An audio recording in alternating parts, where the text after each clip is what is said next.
Assalamualaikum warahmatullahi wabarakatuh.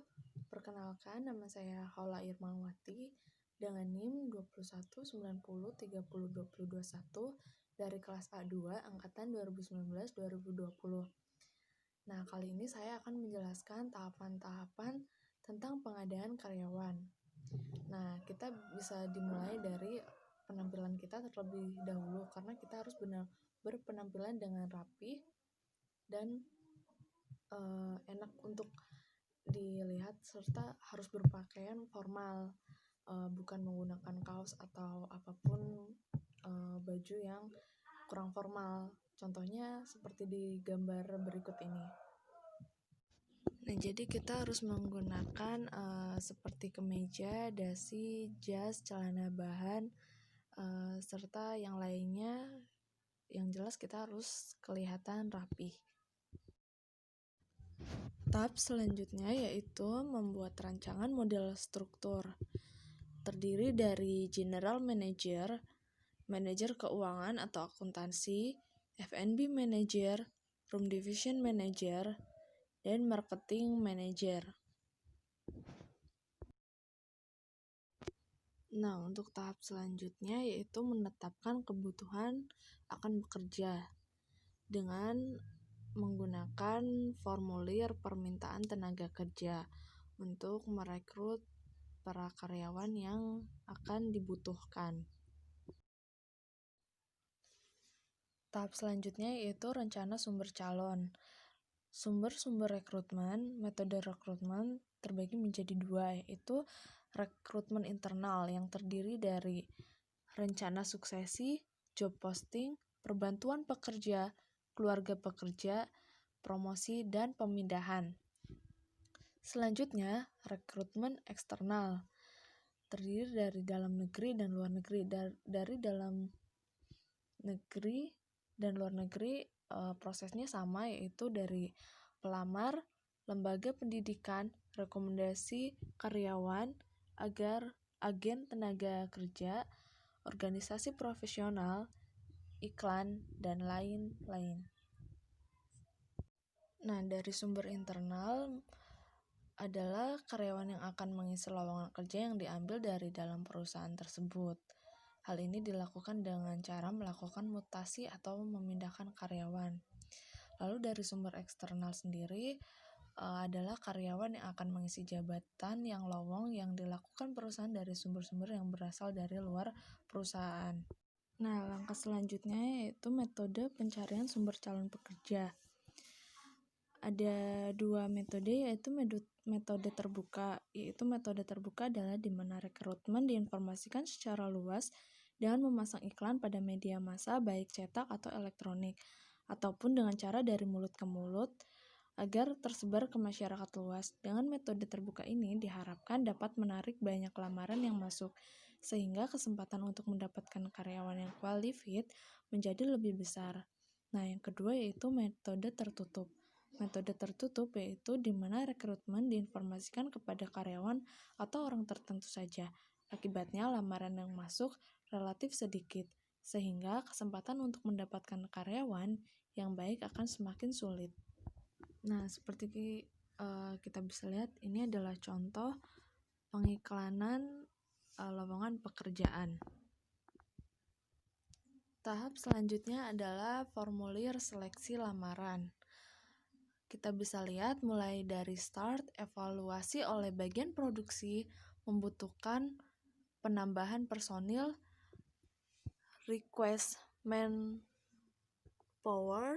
evaluasi oleh bagian HRD. Nah, kita bisa lihat jika tidak setuju, tidak akan melakukan pengumuman lowongan pekerjaan. Lalu jika setuju, maka akan dilakukan pengumuman lowongan pekerjaan. Lalu dari setuju dan tidak setuju ini, maka nanti muncullah proses pengumuman seleksi ini.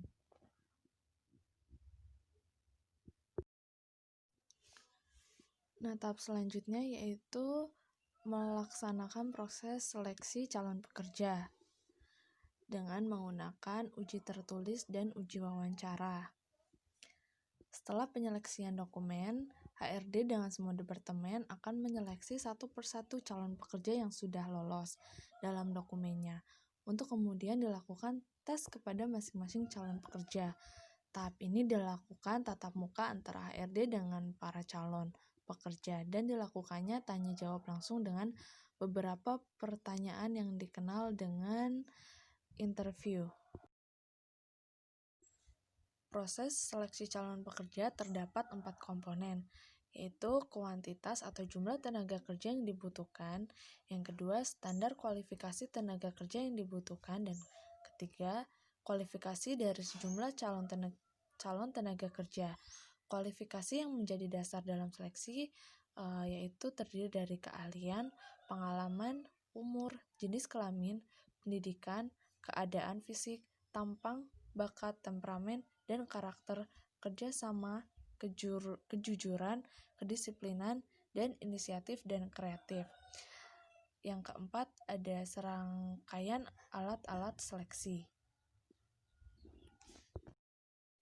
Tahap selanjutnya yaitu melakukan penilaian hasil seleksi.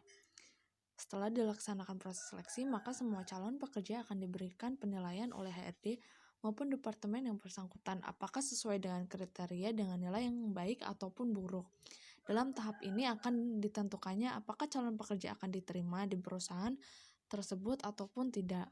Setelah itu nilai yang akan menentukan diterimanya atau tidak diterimanya calon pekerja tersebut. Nah, melakukan penilaian hasil seleksi itu terdiri dari metode penilaian hasil seleksi seperti CV dan formulir lamaran. Pemberi kerja akan mencari kesesuaian antara pengalaman dan kualifikasi Anda dengan kebutuhan kerja. Ingat bahwa pewawancara biasanya menanyai Anda berdasar informasi yang Anda cantumkan dalam CV, sehingga informasi tersebut sejauh mungkin harus relevan, jujur, dan ringkas. Ingat bahwa calon pemberi kerja biasanya mempunyai setidaknya beberapa CV yang harus dibaca lebih teliti. Dengan demikian, mereka akan memeriksa keakuratan informasi yang akan diberikan. Informasi yang Anda berikan.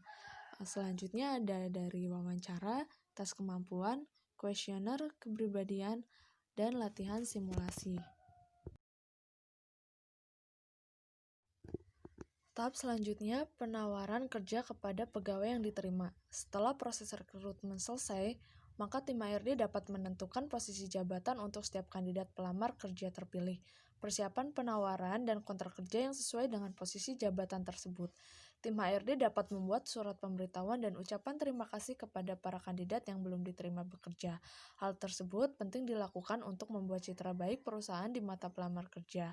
Dalam proses pemberian penawaran kerja, perusahaan tetap membutuhkan calon pengganti kandidat sebagai salah satu upaya menghadapi penolakan dari kandidat yang pertama.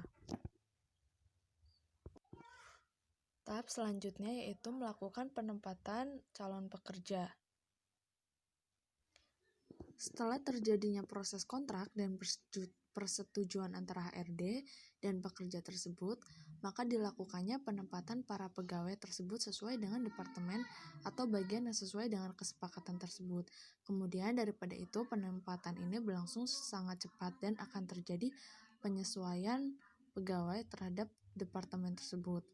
Maka dibutuhkanlah surat keputusan penempatan seperti yang kita bisa lihat ini. Surat penempatan atau surat penugasan, jadi seperti ini. Nah, untuk tahap selanjutnya yaitu adalah tahap yang terakhir, yaitu melakukan orientasi kerja. Nah, orientasi kerja itu terdiri dari yang pertama adalah memberikan sambutan yang menyenangkan kepada karyawan baru. Sambutan yang menyenangkan sangat penting dilakukan untuk memberikan sambutan merupakan starting point seorang karyawan baru telah sah menjadi bagian dari perusahaan. Nah, yang kedua yaitu melakukan officer tour, agar karyawan baru mengetahui lingkungan kerjanya.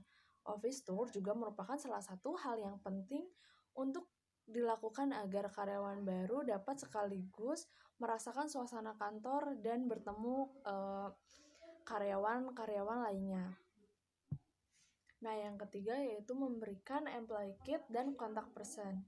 Employee kit biasanya berupa kartu pegawai, seragam, peralatan kerja, serta kunci mengakses loker atau ruang tertentu. Karyawan baru juga perlu mendapatkan keterangan yang jelas terkait jalur alamat email sebagai karyawan kantor. Namun, eksistensi untuk bisa tersambung ke telepon serta alamat pos untuk pengiriman dokumen. Nah, yang keempat ada memberitahukan peraturan perusahaan. Buku peraturan perusahaan atau PP sangat penting untuk diberikan kepada karyawan baru. Dalam memberikan buku tersebut, tim HRD sebaiknya juga memberikan penjelasan singkat dan saran bagi karyawan untuk mempelajarinya. Nah, yang kelima adalah menjelaskan job description dan struktur organisasi perusahaan. Menjelaskan struktur organisasi akan memberikan gambaran tentang jalur koordinasi, jenjang jabatan, dan posisi karyawan baru. Selain itu, karyawan baru juga berhak untuk mengetahui lebih dalam tentang pekerjaan dan target kerja yang diharapkan di perusahaan. Nah, yang keenam yaitu menjelaskan istilah-istilah khusus, prosedur keamanan dan kondisi gawat darurat, dan jadwal kegiatan perusahaan. Setelah itu, yang terakhir adalah menjelaskan terkait benefit karyawan. Karyawan baru perlu diberikan penjelasan yang baik tentang hak-hak mereka selama menjadi karyawan di perusahaan. Tim HRD memberikan pemaparan yang apa saja benefit yang akan diterima oleh karyawan baru. Misalnya asuransi kesehatan pribadi dan keluarga, tunjangan khusus, dan lain-lain. Baik, itu saja yang bisa saya sampaikan mengenai penjelasan tentang tahapan-tahapan pengadaan karyawan. Apabila banyak kekurangan dan kurang jelas, saya mohon maaf. Sekian dan terima kasih. Wassalamualaikum warahmatullahi wabarakatuh.